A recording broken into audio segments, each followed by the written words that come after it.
Hi guys and welcome back. In this video we're going to learn about functions. We've been using some functions such as print and len and sum, but now we're going to be defining our own.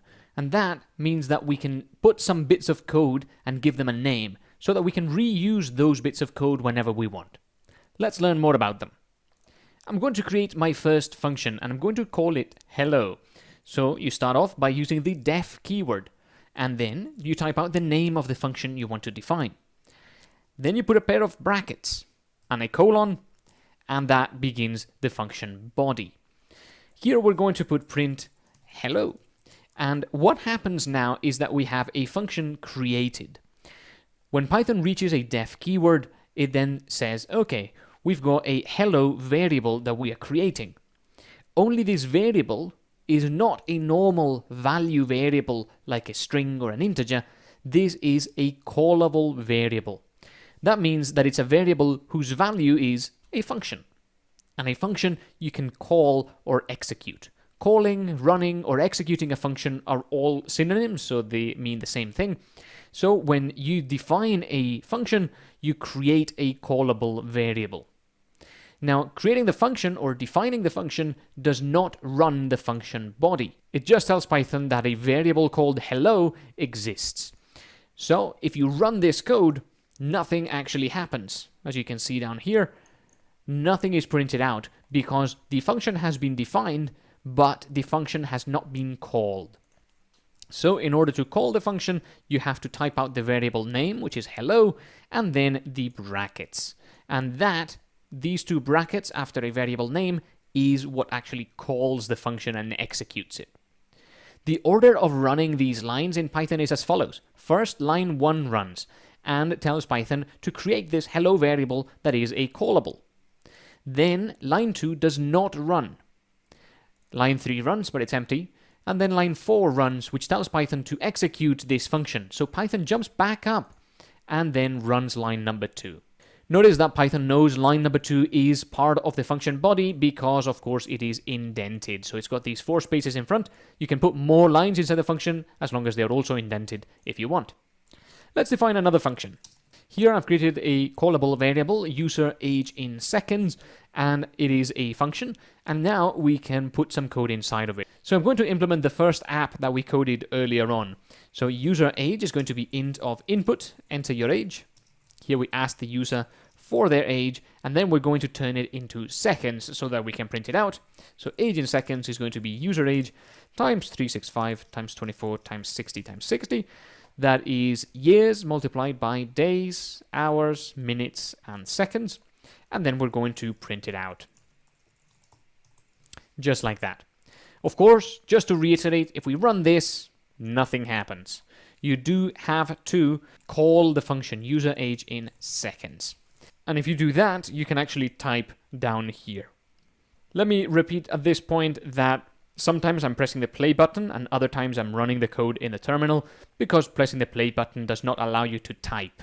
So you have to run this code in the terminal if you want to type. Let's enter the age, such as 30, and then we get your age in seconds is that. Now, one of the benefits of doing this is that what you have now are two reasonably separate bits of code. One, which is what the code does, and the other one, which is the code that will actually run. Now, this is very much a conceptual separation. So the code is really just a single file which runs line by line and so on, but conceptually, as a person, you can think of it as running the code and defining the code. So it can help you understand and read through your code a bit better if you make that conceptual separation. For example, here we're running the code, so we could actually add some more things. Such as that. Now, if we run this again, you get a nice message, and then you get your goodbye there. But as I said earlier, these lines here are just running from top to bottom. So you can move that line to the top if you want. And you can put this line anywhere you like. And Python will still print out the exact same stuff. Welcome to the age in seconds program will be printed out first. Then the user age in seconds will be printed out next, which runs through this function. And finally, goodbye will be printed out after. However, by treating these two as slightly separated parts of code, it can actually be much easier to reason about, much easier to read, and much easier to think about. So that is just a tip there from me to you.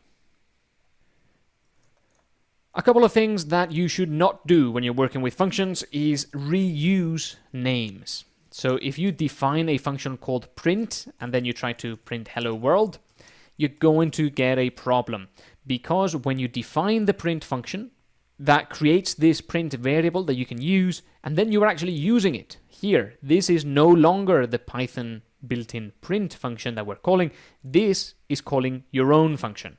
And this is almost never what you want. Although it is valid Python code, it's almost never what you want. And another reason why you get an error by doing this is because you're putting in a string inside the brackets, but this function cannot take in a string. We're going to learn how to do that in a future video. So if you run that, you're going to get an error. It says print takes 0 positional arguments, but 1 was given.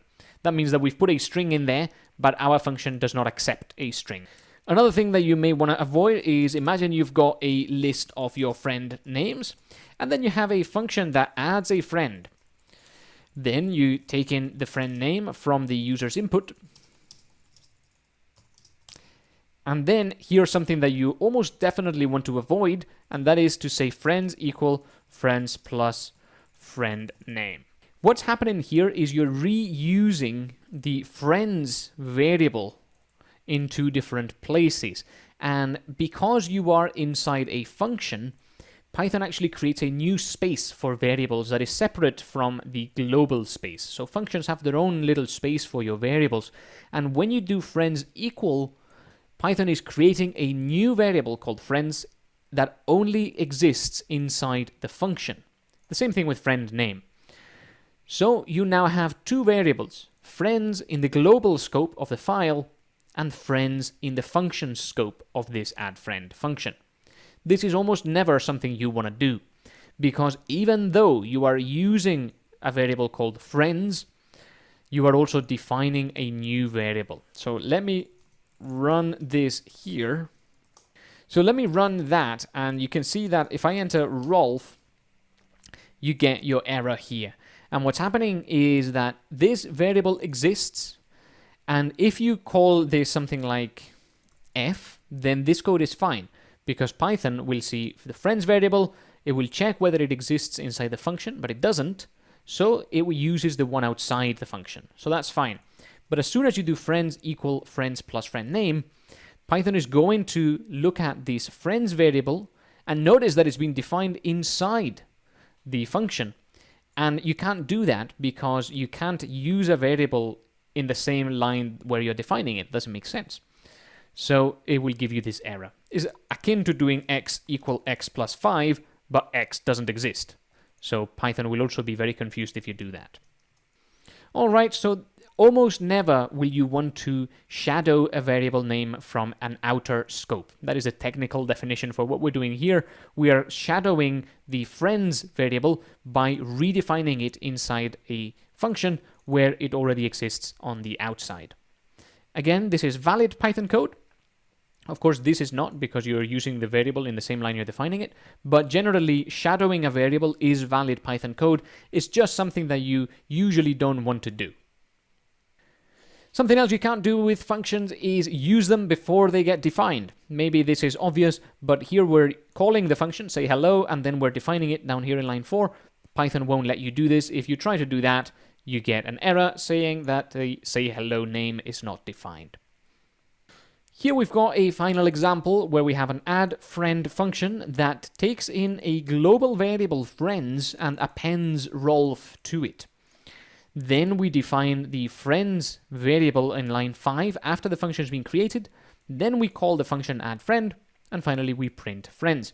So this may look like an error because here in line 2, the friends variable has not yet been defined.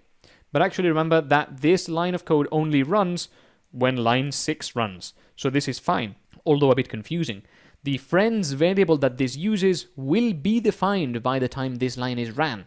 So that's why this will work. although it will be quite confusing, as I said earlier. Usually you'll want to put your global variables at the top so that it's a bit clearer what's going on. Also, this line here is modifying the friends list. So if you call this function multiple times, it's going to append Rolf to this list multiple times. So that's something interesting about this function here, that you are appending to this list, so you'll end up with multiple elements if you run the function multiple times. Alright, that's everything for this video. I just wanted to show you what functions look like in Python, how you define them, how you use them, and some things that you don't want to do when you're working with functions. Thanks for joining me in this one, and I'll see you in the next one.